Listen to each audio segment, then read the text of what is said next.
Imagine being briefed by a general who is not wearing a shirt, who is, in fact, wearing nothing at all, sitting cross-legged on a cot in a tent in the Burmese heat, reading from maps spread across his naked lap, occasionally eating raw onions from a bag, occasionally brushing his teeth while he talks.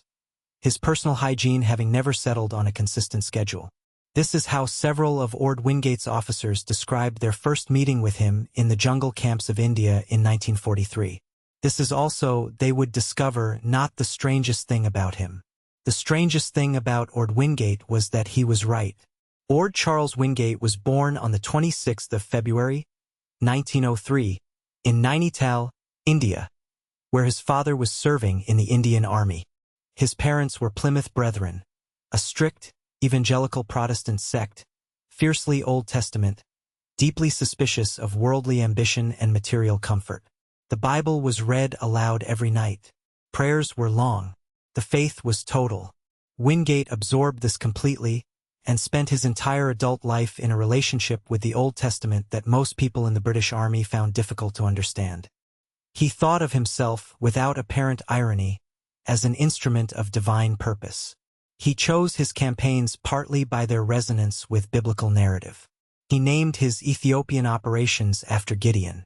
He saw the formation of a Jewish homeland in Palestine not as a political question but as the fulfillment of Scripture. His superiors, across a 20-year career, tended to regard this as either visionary or insane, often both simultaneously.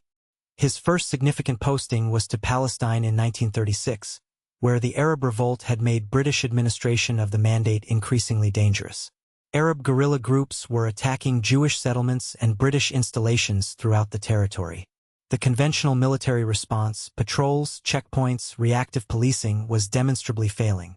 Wingate proposed something different. He organized what he called special night squads, small mixed units of British soldiers and Jewish Haganah fighters, operating after dark in the areas where the Arab attacks originated, using aggressive surprise tactics to disrupt the enemy's operational patterns rather than simply responding to incidents after they happened. The special night squads worked. They reduced attacks significantly in their operational areas. They also made Wingate enormously controversial. The Jewish leaders of Palestine, Moshe Dayan, David Ben-Gurion, regarded him as a prophet and a friend. The British High Command regarded his close relationship with the Haganah as politically problematic and his independence from standard doctrine as professionally dangerous. He was recalled to Britain in 1939, forbidden to return to Palestine, and placed under a kind of informal watchfulness. He attempted, while in London, to write a paper arguing for the creation of a Jewish state, and circulated it to people he thought might listen.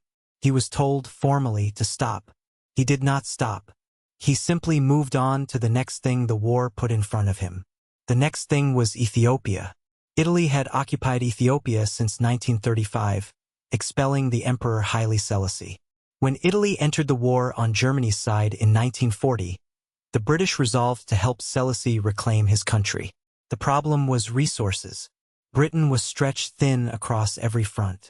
There were not enough troops, not enough equipment, not enough time to mount the kind of conventional campaign that retaking a country normally required. Wingate was given command of a force he called Gideon Force. Approximately 1,700 British and Ethiopian soldiers, plus Selassie himself, who moved with the column, against an Italian garrison that, at its peak, numbered around 360,000 men. Gideon Force reclaimed Ethiopia in 5 months.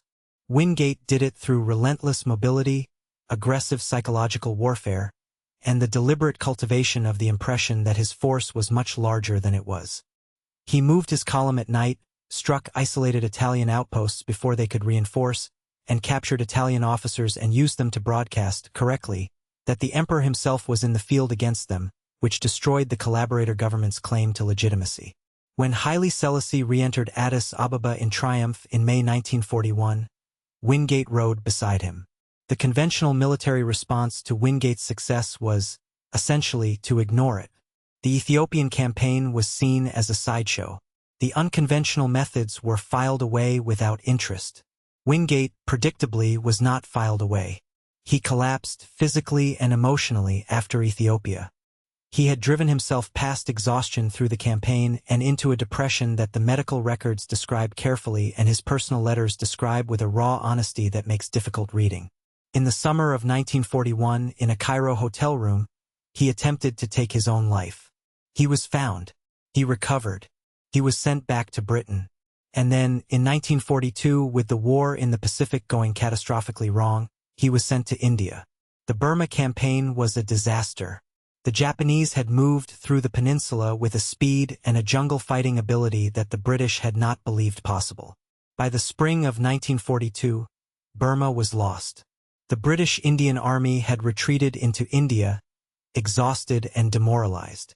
The conventional military assessment was that the jungle was the Japanese Army's greatest weapon. Western soldiers could not operate effectively in it. Logistics made sustained offensive action impossible. The terrain gave every advantage to the defense. Wingate arrived in India and disagreed with all of this. He proposed what he called long-range penetration. Small columns of soldiers operating deep behind Japanese lines, supplied entirely by air, cutting Japanese communications and supply routes, and forcing the Japanese to divert forces to deal with them rather than directing those forces against the main front. The key innovation was air supply. If soldiers could be kept alive and armed by aircraft drops, they did not need the long, fixed supply lines that conventional operations required. They could move faster than the enemy expected. They could go where the enemy did not expect them. The technology existed. The aircraft existed. What had never been tested was whether you could actually sustain a fighting force for weeks and months from the air, in dense jungle deep inside enemy territory.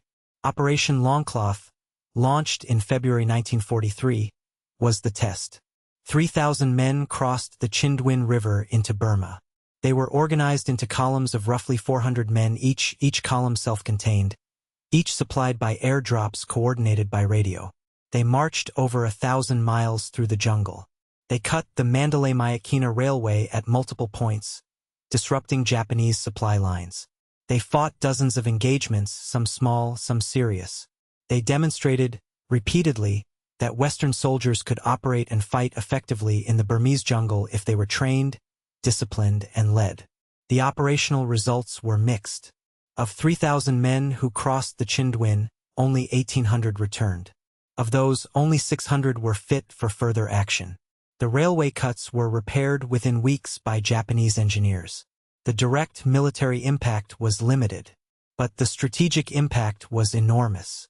The campaign proved something that the pessimists had insisted was impossible. And proof in war changes what commanders are willing to try. Churchill was electrified. He brought Wingate to the Quebec Conference in August 1943, a meeting between Churchill and Roosevelt and their senior advisors, and had Wingate brief the Allied leadership directly. Roosevelt was apparently impressed. Wingate was authorized to expand his force dramatically. Operation Thursday, launched in March 1944, was an order of magnitude larger than Longcloth. 20,000 Chindit soldiers were to be inserted deep behind Japanese lines, not by marching but by glider. Multiple brigades would be landed at jungle clearings, establish fortified strongholds, and conduct long-range operations from bases supplied entirely by air. It was audacious. Some of Wingate's colleagues thought it was madness. The American Air Commander, General Hap Arnold, lent the operation his full support, giving Wingate access to a specially formed air commando unit that could conduct the glider landings and maintain supply. The operation began on the night of the 5th of March, 1944. The gliders landed. The strongholds were established. The columns moved out. Orde Wingate died on the 24th of March, 1944. He had been flying from one forward base to another in a B-25 Mitchell bomber when it crashed into the Naga Hills near Imphal, apparently in turbulent weather and poor visibility. There were no survivors. He was 41 years old. He had been in Burma for 10 days. The operation he had spent 2 years designing and arguing for and forcing through every institutional resistance was only just beginning. Operation Thursday continued without him. The Chindits fought in Burma through the summer of 1944, making significant contributions to the campaign that ultimately broke the Japanese advance into India at Kohima and Imphal. Whether the Chindits, as eventually deployed, represented Wingate's vision faithfully is disputed by military historians. Whether Wingate himself would have adapted his tactics as circumstances changed, as any good commander must, we cannot know. What we know is that the doctrine he developed and demonstrated, at the cost of his own health and the lives of many of his men, changed the way Western armies thought about unconventional warfare. The Israeli Defense Forces trace a direct lineage from Wingate's Special Night Squads in Palestine. The senior IDF officers who fought in Israel's War of Independence in 1948 were, many of them, men Wingate had trained, disciplined, and inspired. They called him Hayedid, the friend. There is a forest named for him in Israel. There is a memorial at the entrance to the National Military School. In Britain, his legacy is more complicated. The establishment he spent his career fighting remained ambivalent about him. His unconventional personality, his religious intensity, his contempt for standard doctrine and standard authority. None of these made him easy to commemorate. But Special Forces, the Special Air Service, the American Rangers, every long-range penetration unit that has operated since the 1940s, operate on principles that Wingate worked out in a jungle in Burma at enormous cost and demonstrated at even greater cost. He was difficult. He was sometimes impossible. He was often right. He died before he saw what he had started.